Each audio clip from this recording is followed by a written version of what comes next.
Welcome back to my YouTube channel study maths 91। तो आज आप लोगों के लिए मैं लेकर आई हूँ जीएस का फुल प्रैक्टिस सेट, जो कि विवेक सर एग्जामपुर का है, जो कि आप लोग मॉडल पेपर कर रहे हैं। तो ये सेकंड मॉडल पेपर है जीएस का। बहुत ही इंपॉर्टेंट क्वेश्चन है आप लोगों के लिए, क्योंकि आपको पता है एग्जाम में आपके ऐसे ही क्वेश्चन पूछे जाते हैं। तो बीच बीच में मैं डिस्कस भी करूँगी, उसके जो ऑप्शन होते हैं उसके भी क्वेश्चन आपको बताऊँगी, जिससे आपके और भी क्वेश्चन तैयार हो जाएंगे। तो ये क्लास ज़रूर देखें, आपके एग्जाम में बहुत ज़्यादा हेल्प देगी आपको। ठीक है, तो चलिए आज की क्लास को स्टार्ट करते हैं। क्या है आज की क्लास आप लोगों के लिए? ठीक है, तो पहला क्वेश्चन है क्लास का, आज की क्लास का पहला क्वेश्चन है आपका, 49वीं समानांतर रेखा के बीच सीमा है। तो क्वेश्चन है आपका 49वीं समानांतर रेखा किस किस के बीच में है। ठीक है, चलिए तो देखिए, उत्तर कोरिया, दक्षिण कोरिया, फ्रांस और जर्मनी, यूएसए और कनाडा, और भारत और पाकिस्तान, ये क्वेश्चन है आपका। ठीक है, तो बताइए किसके बीच है। तो देखिए 49वीं समानांतर रेखा किसके बीच है? यूएसए और कनाडा के बीच है। किसके बीच है? यूएसए और कनाडा, यानी इसका ऑप्शन तो हो गया सी। ठीक है, अब बात करते हैं हम किसकी बात करते हैं, उत्तर कोरिया और दक्षिण कोरिया के बीच में कौन सी रेखा है, ये भी पता होना चाहिए। तो इसके बीच में कौन सी है, ये आपको याद रखनी है। इसके बीच में कौन सी है? 38वीं। इसके बीच में कौन सी है? 38वीं। 49वीं किसके बीच में? यूएसए और कनाडा। ठीक है, अब आती है फ्रांस और जर्मनी के बीच में कौन सी है। ठीक है, तो फ्रांस और जर्मनी के बीच में कौन सी रेखा है, बताइए बताइए। तो फ्रांस और जर्मनी के बीच है मेजीनोट। कौन सी है? मेजीनोट। ठीक है, इसके बीच में है मेजीनोट। ठीक है, और आपको भारत और पाकिस्तान के बीच में तो पता ही है रेड क्लिफ रेखा है। तो ये आप 3-4 क्वेश्चन एक तरह से आपके याद हो, एक तो पूछा गया, 3 आपको याद हो गए। तो उत्तर और दक्षिण कोरिया के बीच 38वीं है, फ्रांस और जर्मनी के बीच मेजीनोट है, यूएसए और कनाडा के बीच 49वीं है, और भारत और पाकिस्तान के बीच रेड क्लिफ है। ठीक है, चलिए नेक्स्ट क्वेश्चन की ओर बढ़ते हैं। बंगाल का पहला विभाजन किस वर्ष हुआ था? तो आपको पता है जो बंगाल विभाजन है वो कब हुआ था? 1905 ईस्वी में हुआ था। बंगाल विभाजन कब हुआ था? 1905 ईस्वी में। ठीक है, तो इसका आंसर कौन सा? ठीक है, ऑप्शन डी बिल्कुल ठीक है। चलिए नेक्स्ट क्वेश्चन की ओर बढ़ते हैं। देखिए नेक्स्ट क्वेश्चन क्या है, चौरी चौरा घटना के कारण किस आंदोलन को अचानक रोकना पड़ा था? ठीक है, तो जो चौरी चौरा घटना थी वो किस आंदोलन के बाद, तो ये कब रोकना पड़ा था? जो असहयोग आंदोलन चल रहा था आपका, कौन सा आंदोलन? असहयोग आंदोलन के।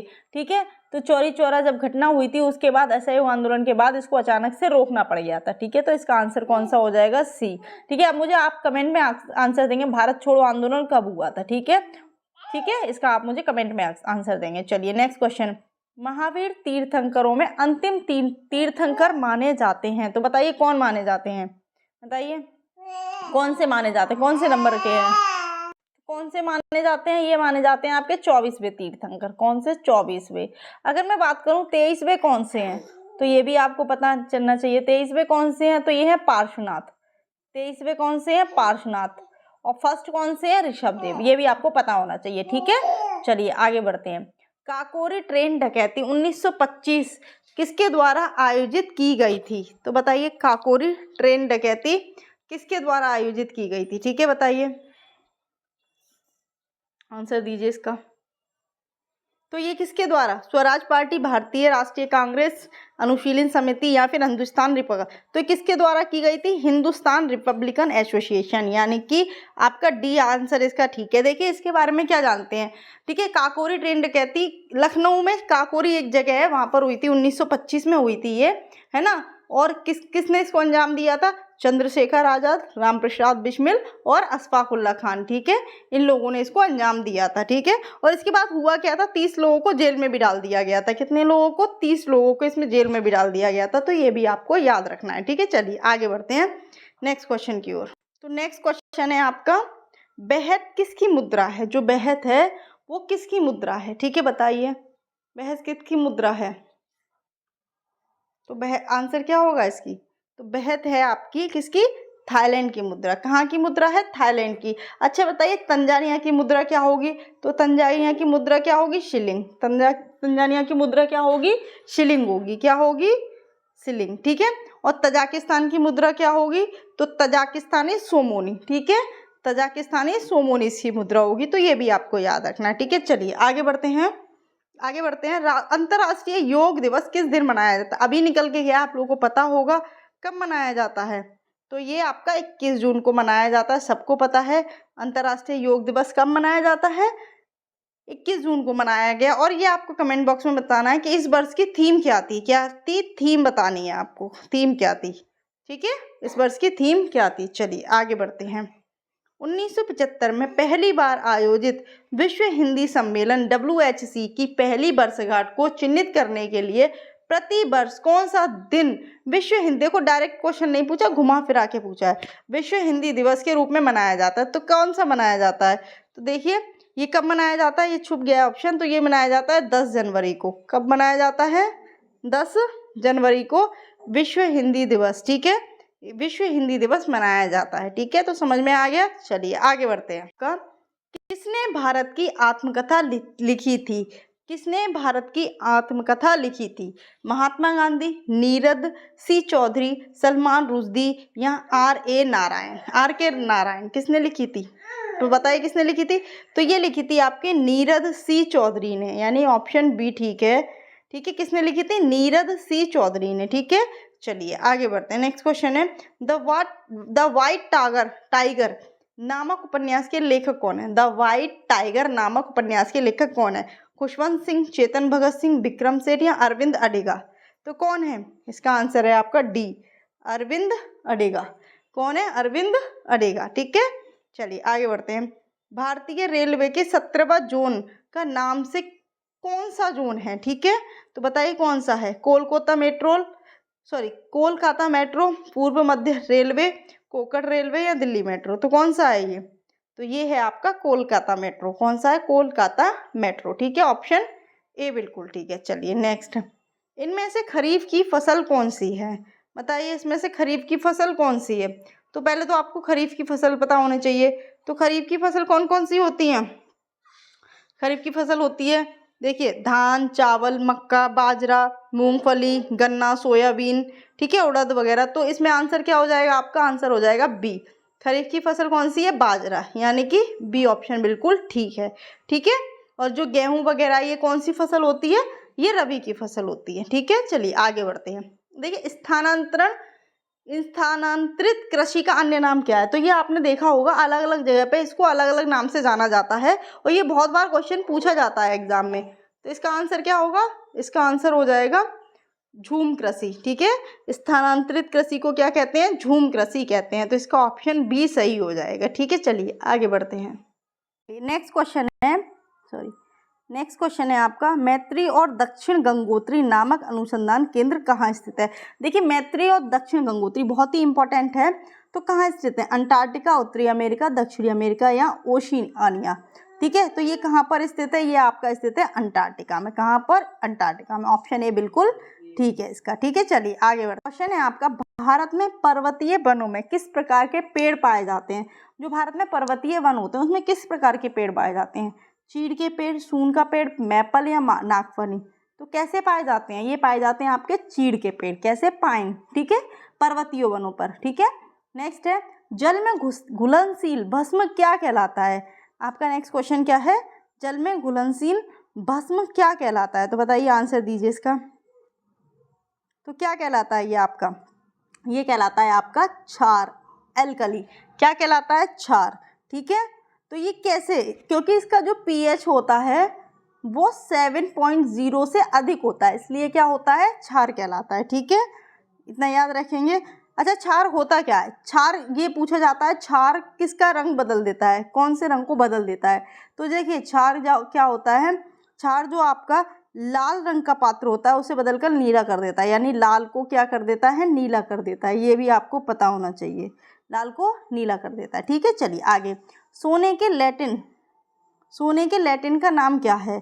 तो सोने के लैटिन का नाम क्या है? फेरम, केलियम, ओरम या अर्जेंटम? तो इसका नाम क्या है? इसका नाम है आपका ओरम। क्या नाम है इसका? ओरम। ऑप्शन बी ठीक है। ठीक है, चलिए आगे बढ़ते हैं। तो नेक्स्ट क्वेश्चन है, अधिकारों के समाज कल्याण सिद्धांत का अर्थ क्या है? तो इसका अर्थ क्या है?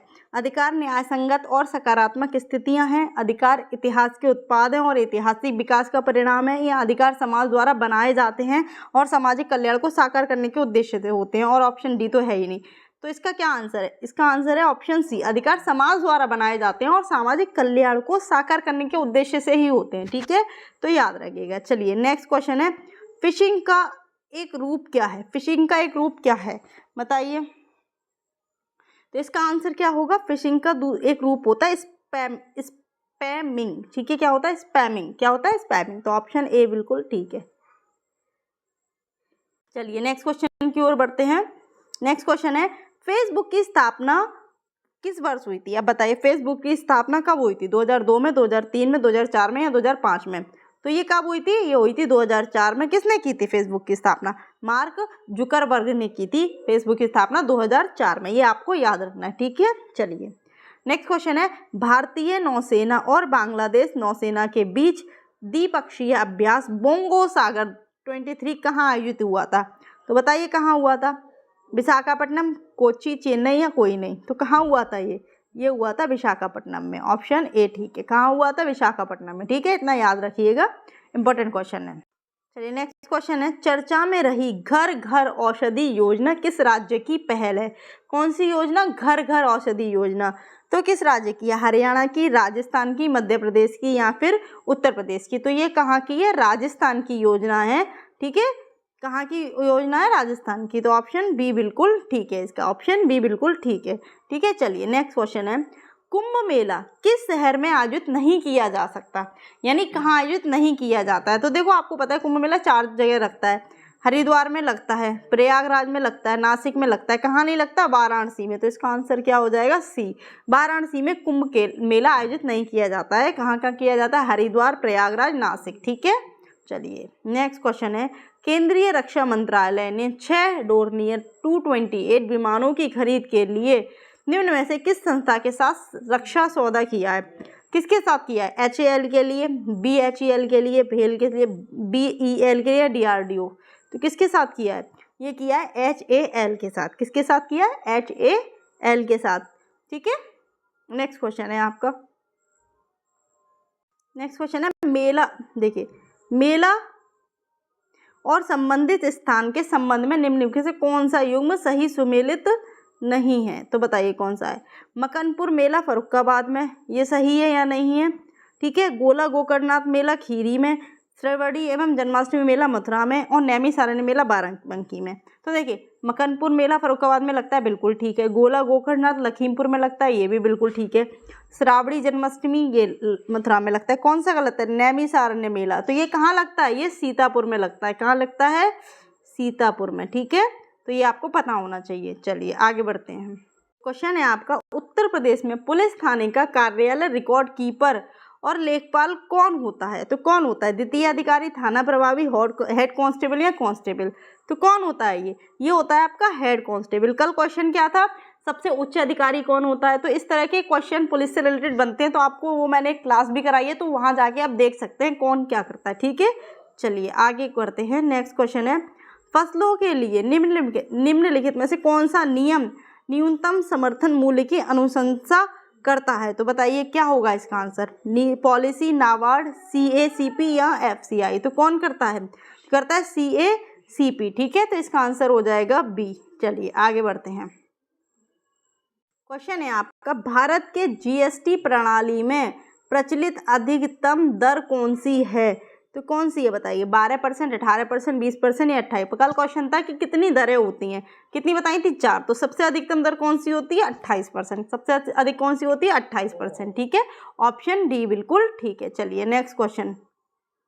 नेक्स्ट क्वेश्चन है आपका, संविधान सभा के प्रारूप समिति के अध्यक्ष, ठीक है, कौन से? संविधान सभा के प्रारूप समिति के अध्यक्ष कौन थे? Doctor BR Ambedkar, C Rajagopalachari, doctor Rajendra Prasad या जवाहरलाल नेहरू? तो कौन थे? ये थे आपके doctor BR Ambedkar. Option A ठीक है, ये आपको याद होनी चाहिए। ठीक है, नेक्स्ट है आपका क्वेश्चन, भारत का संविधान गणतांत्रिक है क्योंकि इसमें निर्वाचित संसद का प्रावधान किया जाता है, इसमें एक अधिकार विधेयक शामिल किया गया है, इसमें वयस्क मताधिकार का प्रदान किया जाता है, इनमें कोई वंशानुगत घटक नहीं है। तो क्या है? क्योंकि क्यों है 30 का? बताइए इसका आंसर क्या होगा? डी। इसका आंसर क्या होगा? डी होगा इसका आंसर। ठीक है, यानी कि इसमें क्या होता है, हमारे यहाँ कोई भी वंशानुगत नहीं होता, ठीक है, क्या नहीं होता, वंशानुगत नहीं होता है, यानी राजा का बेटा राजा नहीं होगा, ठीक है। तो इसका आंसर हो जाएगा सी, ठीक है। नेक्स्ट क्वेश्चन है, सिक्किम कब भारत का एक राज्य बना था, बताइए सिक्किम कब बना था। तो सिक्किम कब बना था ये पता होना चाहिए, कब बना था, 1975 में भारत का एक राज्य बना था सिक्किम, ठीक है, इंपॉर्टेंट क्वेश्चन है। चलिए आगे, निम्नलिखित में से कौन सा राज्य बांग्लादेश के साथ अपनी सीमा साझा नहीं करता है, बताइए, मेघालय, पश्चिम बंगाल, त्रिपुरा या झारखंड। तो कौन सा राज्य है, देखिए मेघालय भी करता है, पश्चिम बंगाल भी करता है, त्रिपुरा भी करता है, कौन नहीं करता, झारखंड नहीं करता। तो बांग्लादेश के साथ अपनी सीमा साझा कौन नहीं करता, झारखंड। तो ऑप्शन इसका बिल्कुल डी ठीक हो जाएगा, ठीक है। चलिए नेक्स्ट क्वेश्चन है, मुद्रा राक्षस नाटक किसने लिखा है, बताइए किसने लिखा था, सोमदेव, विशाखदत्त, कालिदास या बोधायन। तो किसने लिखा था, बताइए, तो किसने लिखा था, ये लिखा था आपके विशाखदत्त ने। किसने लिखा था, विशाखदत्त ने। ऑप्शन बी बिल्कुल ठीक है इसका। नेक्स्ट है आपका, प्रसिद्ध गोल गुंबद कहाँ स्थित है, बताइए प्रसिद्ध गोल गुंबद कहाँ स्थित है। तो बताइए कहाँ है, पंजाब में, राजस्थान में, गुजरात में या कर्नाटक में। तो ये कहाँ स्थित है, ये कर्नाटक में स्थित है। कहाँ पर, कर्नाटक में। और कहाँ, कर्नाटक के कौन से शहर में, बीजापुर में। कौन से शहर में, बीजापुर में। ये भी आपको पता होना चाहिए। प्रसिद्ध गोल गुंबद कहाँ है, ठीक है, बीजापुर में है। इसको किसने बनवाया था, सुल्तान मोहम्मद आदिल शाह, ठीक है, उनके रिश्तेदारों के इसमें कुछ अवशेष भी रखे हुए हैं, ठीक है। चलिए आगे, 1930 में किसने दलितों को डिस्प्रेस्ड क्लासेस एसोसिएशन में संगठित किया और उनके लिए एक अलग निर्वाचन मंडल की मांग की। तो किसने किया ये, बताइए किसने किया, डॉक्टर बी आर अम्बेडकर ने। किसने किया, डॉक्टर बी आर अम्बेडकर ने, यानी ऑप्शन बी बिल्कुल ठीक है, ठीक है। चलिए आगे बढ़ते हैं। तो क्वेश्चन क्या है आपका, संसद द्वारा निःशुल्क और अनिवार्य शिक्षा का अधिकार अधिनियम किस वर्ष में पारित किया गया था। तो संसद द्वारा जो निःशुल्क और अनिवार्य शिक्षा का अधिकार है वो कब पारित किया गया था, वो कब किया गया था, 2010 में, ठीक है, 2010 में, जो कि 20A में आता है आपका, क्या आता है, निःशुल्क शिक्षा, अनिवार्य शिक्षा, ठीक है। तो कब पारित किया गया था, 2010 में। चलिए आगे बढ़ते हैं। गोपनीयता का अधिकार भारत के संविधान के निम्नलिखित खंडों में से किसका एक अभिन्न हिस्सा है, बताइए, मौलिक कर्तव्य, निर्देशक सिद्धांत, नागरिकता या मौलिक अधिकार। तो ये किसका हिस्सा है, मौलिक अधिकार का, ठीक है, किसका है, मौलिक अधिकार का, गोपनीयता का अधिकार, यानी किसी भी चीज, व्यक्ति की गोपनीयता रखना, ठीक है। चलिए आगे बढ़ते हैं। नेक्स्ट क्वेश्चन है, लास्ट क्वेश्चन है, पूर्ण कुंभ मेला कितने वर्षों में एक बार आयोजित किया जाता है। तो ये तो सबको ही पता होगा कि पूर्ण कुंभ मेला हर 12 वर्ष बाद लगता है। कब लगता है, 12 वर्ष बाद। ऑप्शन बी इसका बिल्कुल ठीक आंसर है। तो ये आप लोगों के लिए जीएस के बहुत ही इंपॉर्टेंट क्वेश्चन थे। पूरे जितने 38 के 38 क्वेश्चन पूछे जाते हैं, इनमें से आप लोगों को बेसिक नॉलेज भी मिलती होगी और एक तरह से ऐसा लगता होगा जैसे आप एग्जाम में क्वेश्चन देख रहे हैं, उसी तरह से ये एग्जाम क्वेश्चन रहते हैं क्रम वाइज। तो ये बहुत ही इंपॉर्टेंट क्लास है, डेली आप लोगों के लिए लाई जा रही है। तो उम्मीद है आपको क्लास अच्छी लग रही होगी। और 38 में से कितने क्वेश्चन आपके सही हुए जीएस में, क्योंकि जीएस में ही बच्चों का सबसे ज़्यादा ये रहता है कि हमारे क्वेश्चन नहीं हो पाते हैं। तो आप मुझे कमेंट बॉक्स में ज़रूर बताना कि आपके 38 में से कितने क्वेश्चन सही हो पा रहे हैं जो आपने खुद से किए हैं, ठीक है। तो चलिए आज की क्लास कैसी लगी कमेंट बॉक्स में ज़रूर बताना। तो उम्मीद है नेक्स्ट क्लास आपको ऐसे ही मिलती रहेंगी, ठीक है। तो जय हिंद, जय भारत।